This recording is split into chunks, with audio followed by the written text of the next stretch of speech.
আসসালামু আলাইকুম। কেমন আছেন সবাই? Welcome to my daily cooking blog. আজকে আমি হাজির হয়েছি খুবই ভাইরাল একটি রেসিপি নিয়ে। আমার এই রেসিপিটার নাম হচ্ছে ফ্লাফি চিজ কেক রেসিপি। এটা কিন্তু বর্তমানে ফেসবুক বলেন, ইউটিউব বলেন, সব জায়গায় খুবই ভাইরাল একটি কেক। দেখে মনে হবে যে এটা বানানো খুবই কঠিন, বাট অনেক ইজিলি আজকে আপনাদেরকে এই রেসিপিটা করে দেখানো হবে। So please don't skip this video, পুরো ভিডিওটা দেখতে থাকুন। আর আমার চ্যানেলটাকে এখনও যারা সাবস্ক্রাইব করে দেন নেই, দয়া করে চ্যানেলটিকে সাবস্ক্রাইব করে দিবেন, পাশে থাকা বেল বাটনটিকে প্রেস করে দিবেন। ভিডিওটি ভালো লাগলে লাইক, কমেন্ট, শেয়ার দিয়ে পাশে থাকবেন।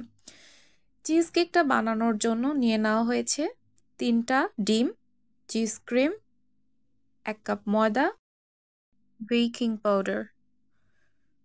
তো এবারে চলুন ডিরেক্ট প্রস্তুত প্রণালীতে চলে যাই। একটি বাটিতে প্রথমে ডিম ভেঙে কুসুমটা আর ডিমের বাকি অংশটা আলাদা করে নেওয়া হলো। এক এক করে 3টি ডিমই এইভাবে ভেঙে নেওয়া হবে। কুসুম আলাদা, বাকি অংশ আলাদা, দুইটা আলাদাভাবে মিক্সড করতে হবে। এটা কিন্তু মোস্ট নিডেড। একদমই এই চিজ কেকটা বানাতে গেলে একসাথে ডিমের কুসুম আর বাকি অংশ নেওয়া যাবে না, দুইটা আলাদা আলাদা। এইবারে এই ডিমের কুসুমটাকে ভালোভাবে বিট করতে হবে, সাথে 1 কাপ চিনি নিয়ে ভালোভাবে এরকম একটা স্পুনের সাহায্যে মিক্সড করে নিচ্ছে। সাথে 2 টেবিল চামচ পরিমাণ চিজ ক্রিম নিয়ে নেওয়া হলো। চিজ ক্রিমটা তো লাগবেই, যেহেতু চিজ কেক। চিজটা দেওয়া হবে বিধায় কিন্তু এটা খুব সুন্দর একটা স্মুদি ফ্লাফি হয়, আর মুখে দিলে একদম মেল্ট হয়ে যায় কেকটা।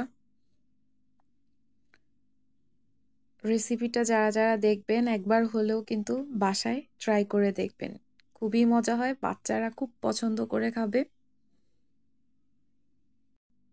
এবারে সব কিছু দেওয়া হয়ে গেলে স্পুনের সাহায্যে ভালো করে এই ডিমের কুসুম, চিজ ক্রিম একসাথে এরকম মিক্সড করে নেওয়া হইলো। জাস্ট দেখেন কত সুন্দর একটা ব্যাটার হয়েছে।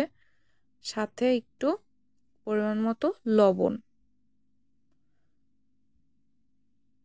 আর দিয়ে দেওয়া হলো ভ্যানিলা এসেন্স। আপনারা যদি ভ্যানিলা এসেন্স না থাকে তার পরিবর্তে কিন্তু এলাচ গুঁড়োটাও ইউজ করতে পারেন।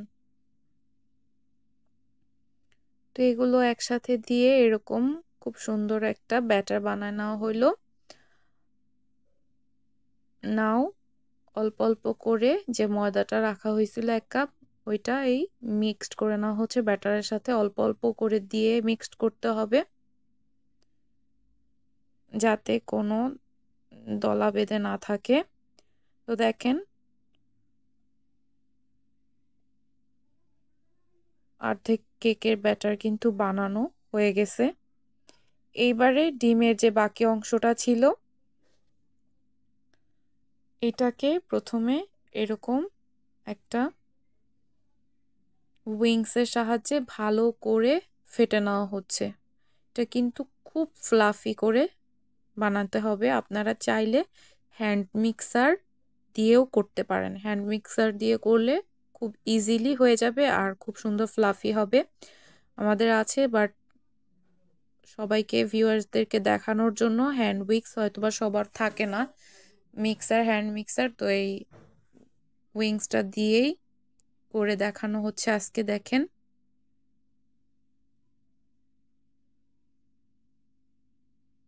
তো এর মধ্যে আর 1 চামচ পরিমাণ চিনি নিয়ে ভালোভাবে একটা ফ্লাফি ব্যাটার করে নেওয়া হয়েছে। দেখেন কত সুন্দর হয়েছে।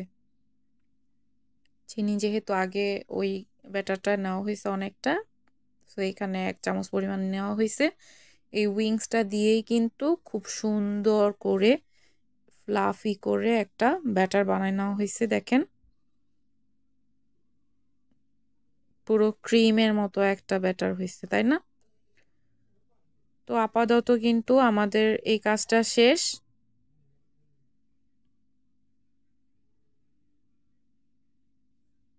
আর এখানে যে কুসুম দিয়ে এটা করা হয়েছে, আর একটু বেকিং পাউডার দিয়ে দেওয়া হবে।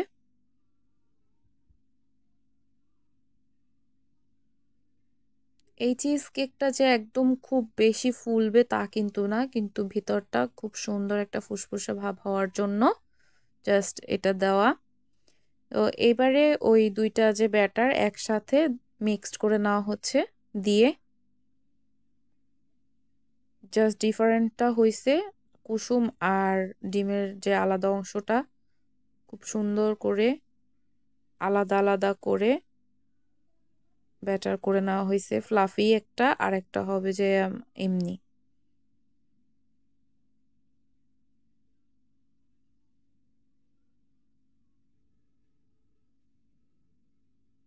দুইটা একসাথে ভালোভাবে এরকম উইংসের সাহায্যে মিক্স করে নেওয়া হচ্ছে। আপনারা চাইলে মিক্সার দিয়েও করে নিতে পারেন, আরও ভালো হবে।